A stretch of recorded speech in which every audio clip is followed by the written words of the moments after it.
Matt Schneidman is with us, host of the Tundra podcast. Matt LaFleur is staying in Green Bay. I know it's not official yet, but what did you hear over the weekend? Yeah, so it's going to be a multi-year contract extension. We don't know publicly, at least, the exact terms of the agreement, but my understanding is that Ed Policy didn't just make this decision to extend Matt LaFleur off a whim. You know, the Bears' loss, now a week ago, the collapse, if you will, had little to no bearing on his decision. Ed Policy has worked with Matt LaFleur on a pretty much daily basis for 7 years now, ever since LaFleur got here. Policy served on the hiring committee for LaFleur. He helped onboard LaFleur. He's been to every game LaFleur has coached with the Green Bay Packers. So this was a 7-year decision to make this financial commitment, not just based on 2 quarters last Saturday. Ed Policy thinks Matt LaFleur is fantastic in player and team development, specifically at the quarterback position where the Packers have one of the best in the league in Jordan Love. So I know, this isn't a unanimous approval rating for this decision, but Matt LaFleur isn't going anywhere. I believe you wrote in The Athletic you agreed with the decision. Why is that? Yeah, for a couple reasons. And look, I'm not going to fully dismiss people who don't agree with it. I get that argument. There's a sound argument to be made for that. But I think because of what it will do for Jordan Love, Matt LaFleur is obviously the right coach for Love, has helped him become one of the best quarterbacks in the league. I think he's a really above average offensive mind. Number 2, the Packers look like a Super Bowl team before these injuries. You got to cut him some slack for that. When they're a healthy team, I think he's still the right guy to get them to a Super Bowl, or give them the best chance to do that, I should say. And then number 3, I think there is value in what players think, specifically guys like Micah Parsons, Xavier McKinney, Josh Jacobs, Jordan Love, Tucker Kraft. All those guys staunchly defended Matt LaFleur and want him here. So I think that weighs into it as well. We don't know yet about Brian Gutekunst, but it does seem like he will be back as well. What's the latest that you've heard? Yeah, the Packers are planning to extend him as well. The deal is not final yet as of last night, what I was told. Same with Russ Ball, their executive VP and director of football operations. It's important for the Packers for all 3 of those guys to be aligned. With the structure they have, and they're not changing it, LaFleur, Gutekunst, and Russ Ball all report to Ed Policy. Some organizations do it where the head coach reports to the general manager. Not here. It's been that way before, but they're going to keep it where all 3 of those guys report to Policy. And it's important to Ed Policy to have all 3 of those guys kind of aligned and on the same page, and I think their contracts might reflect that here. Are you surprised? Because there was talk of them changing that structure. There was at least some rumors. Are you surprised they kept it that way? Well, I didn't see any substantial talk about this is what he was thinking or this is the direction it was headed.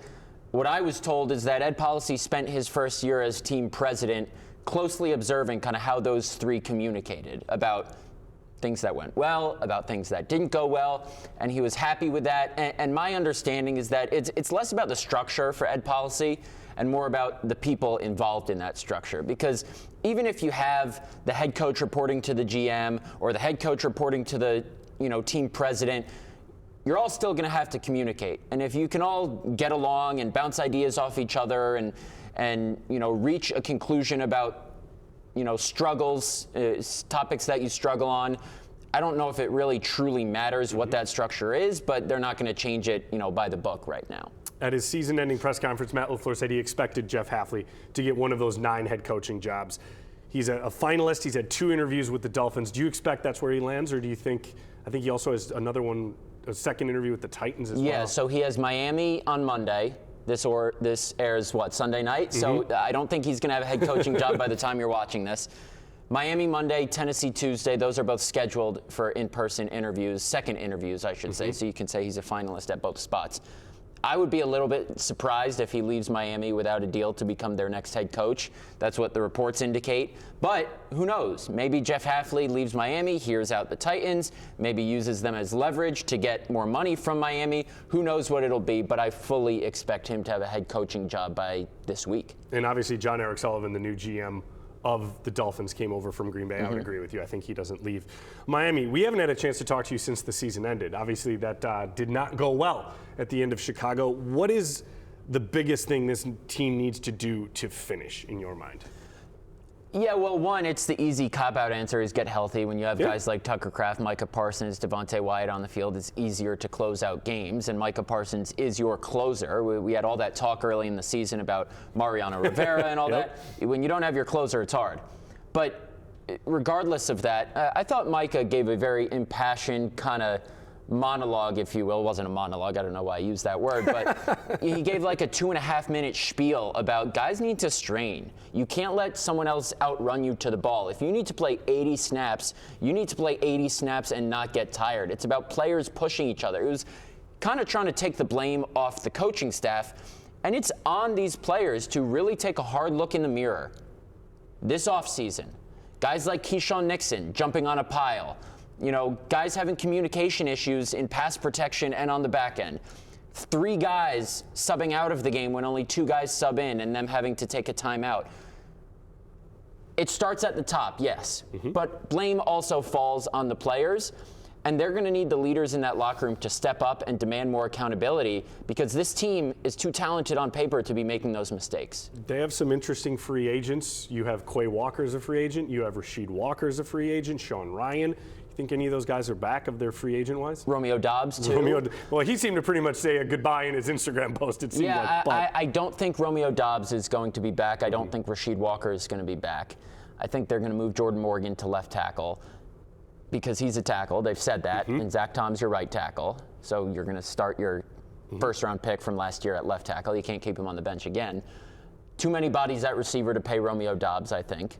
And if you're choosing guys to extend, the 2 guys in that room right now you're extending are Watson and Reed. Yep.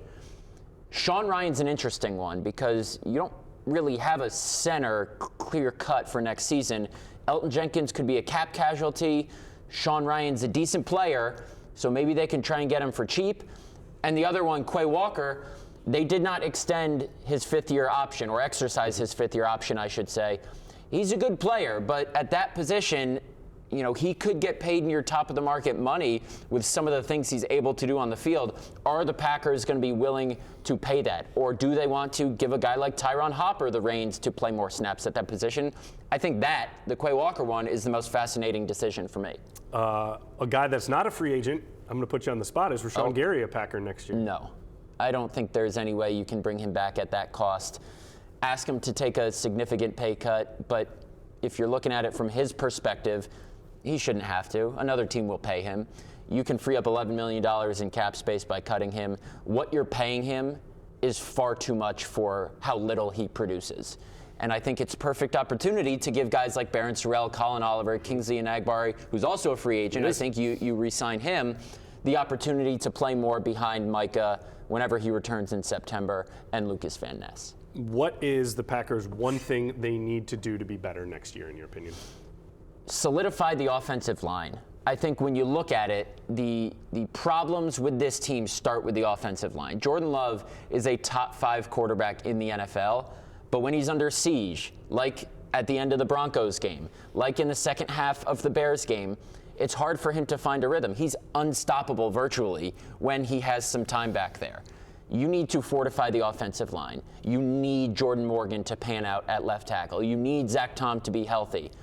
If you're keeping Aaron Banks, you need to get him on the right path. Could it be something where they move on from their position coach and Luke Butkus and hope a coaching change fixes some things? Whatever they do, they have to get that offensive line fortified because long gone are the days of the Bakhtiari, Sitton, Lang, Lindsley offensive lines, Balaga that were so good in Green Bay. They need to get back to that.